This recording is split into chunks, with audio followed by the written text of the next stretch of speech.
So, ayan guys. Magluluto tayo guys ng adobong sigarilyas. So, ayan guys. Bali, pinaprito-prito ko na ng konti yung ating baboy. Then, saka ko siya ginisa sa sibuyas, bawang. Lagyan ko siya ng paminta, toyo, suka.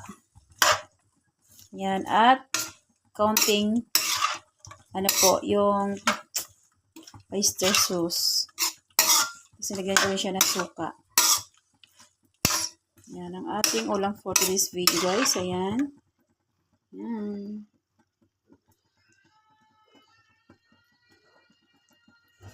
Sigarilyas. Adobong sigarilyas. Adobong baboy sa sigarilyas. Pwede rin kayo guys magdagdag dito ng beef cubes kung naaalatan kayo ay natatabangan kayo. Pwede kayo magdagdag dito. Ini seasoning. Pwede rin ang kalamansi dito.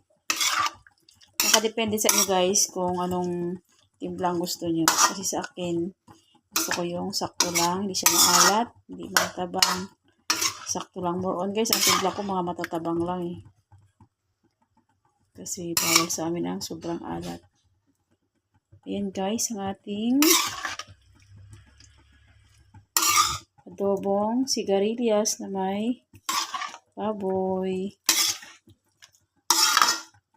Pasensya na guys, kung lalami-alami ako ngayon ha. Kasi, grabe, naantok talaga ako. Early bird talaga kami dito sa bahay.